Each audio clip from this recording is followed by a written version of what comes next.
पश्चिम बंगाल विधानसभा से बीजेपी विधायकों को घसीटकर बाहर निकालने और ममता बनर्जी द्वारा पीएम मोदी को वोट चोर कहने पर बीजेपी ने पलटवार किया है। बीजेपी ने कहा, बंगाल विधानसभा में लोकतंत्र की हत्या हुई है। विधानसभा में ममता ने अपशब्द बोले, हमारे विधायकों को सदन में पीटा गया। अब संविधान की दुहाई देने वाले लोग कहाँ हैं? ममता ने शिक्षक भर्ती और राशन घोटाले में चोरी की है। ममता ने संविधान को तार तार किया है। बसपा एक बार फिर से प्रदेश में एक्टिव होने जा रही है। अगले वर्ष होने वाले पंचायत चुनाव में बसपा भी पूरे दमखम के साथ हिस्सा लेगी। कैडर कैंप के जरिए पार्टी ने इसकी मजबूती से शुरुआत भी कर दी है। इन कैंपों में लोगों को पार्टी की सदस्यता भी ग्रहण कराई जा रही है। साथ ही अन्य दलों के नेताओं को भी पार्टी में शामिल किया जा रहा है।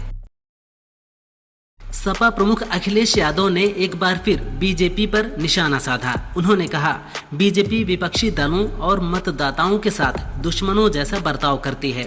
केंद्र और प्रदेश सरकार ने दोषपूर्ण जीएसटी के द्वारा 10 वर्षों से महंगाई बढ़ाकर जनता को लूटा। भाषा और व्यवहार उचित होना चाहिए, लेकिन इस सरकार का रवैया तानाशाहीपूर्ण रहा है। पीडीए की एकजुटता और बढ़ती ताकत से बीजेपी डरी हुई है। अफगानिस्तान में आए विनाशकारी भूकंप से मरने वालों की संख्या 2200 के पार पहुंच गई है, जबकि 3000 से ज्यादा लोग घायल हैं।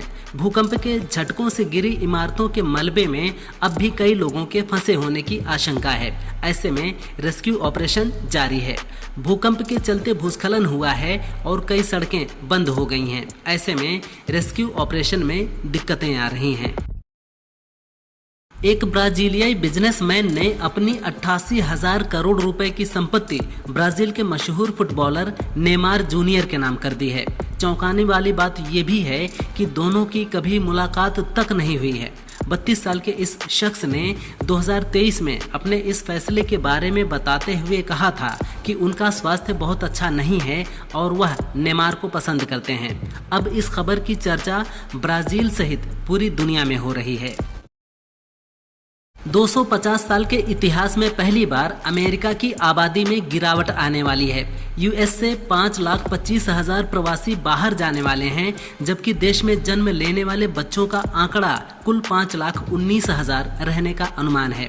ऐसे में इस साल यूएस की आबादी में कुल 6,000 लोगों की कमी दर्ज की जाएगी। ट्रंप की पॉलिसी के चलते इस साल के शुरुआती 6 महीनों में ही 14 लाख प्रवासियों ने यूएस छोड़ दिया है, जबकि अमेरिकी परिवार लगातार छोटे हो रहे हैं। पीडीपी चीफ महबूबा मुफ्ती ने जम्मू में बाढ़ की स्थिति को लेकर केंद्र सरकार पर निशाना साधा। उन्होंने कहा, हमारे पहाड़, जंगल और दरिया मूंगफली के दाम में ठेकेदारों के हवाले कर दिए गए। वैष्णो देवी और दूसरे धार्मिक स्थल पूजा के लिए हैं, लेकिन आपने इन्हें पिकनिक स्पॉट बना दिया है। 50-60 साल पहले बने पुल आज तक खड़े हुए हैं, लेकिन आज बने पुल टूट रहे हैं। कहीं इनमें सीमेंट के बदले सिर्फ रेत तो नहीं भर दी है। संयुक्त अरब अमीरात खुलकर फिलिस्तीन के समर्थन में आ गया है।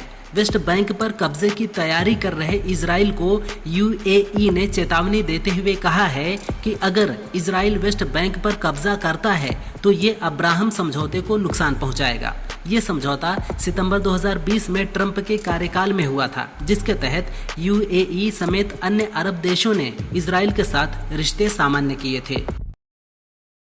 सूत्रों से इस वक्त की बड़ी खबर सामने आ रही है। बिहार विधानसभा चुनाव 2025 के लिए मतदान नवंबर में 3 चरणों में कराया जा सकता है। नवंबर में ही वोटिंग के बाद चुनाव रिजल्ट घोषित होगा और नई सरकार का गठन किया जाएगा। मौजूदा विधानसभा का कार्यकाल 22 नवंबर को खत्म हो जाएगा। इससे पहले चुनाव पूरी करा ली जाएगी। टैक्स को लेकर प्रधानमंत्री नरेंद्र मोदी कांग्रेस पर जमकर बरसे। उन्होंने कहा, कांग्रेस ने आम आदमी से बहुत टैक्स वसूला। कांग्रेस ने आम आदमी की साइकिल पर 17% और सीमेंट पर भारी टैक्स लगाया था। कांग्रेस दवाई और जीवन बीमा पर भी टैक्स वसूलती थी। कांग्रेस टॉफी पर 21% टैक्स लेती थी। कांग्रेस राज में घर बनाना मुश्किल था।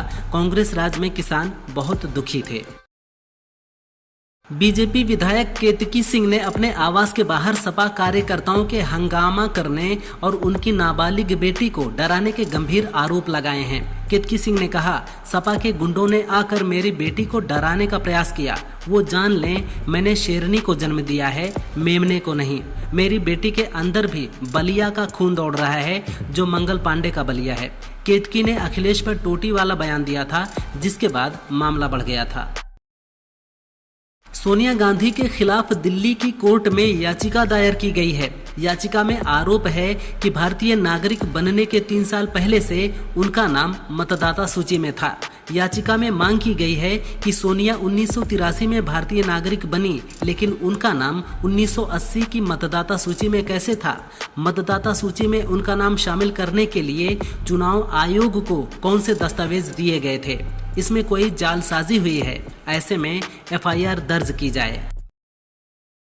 श्रावस्ती में मल्हीपुर थाना क्षेत्र के मजरा दरवेश गांव के एक युवक दिलशाद सलमानी ने सीएम योगी की आपत्तिजनक फोटो सोशल मीडिया में पोस्ट कर दी। फोटो वायरल होने के बाद बीजेपी कार्यकर्ताओं में आक्रोश फैल गया।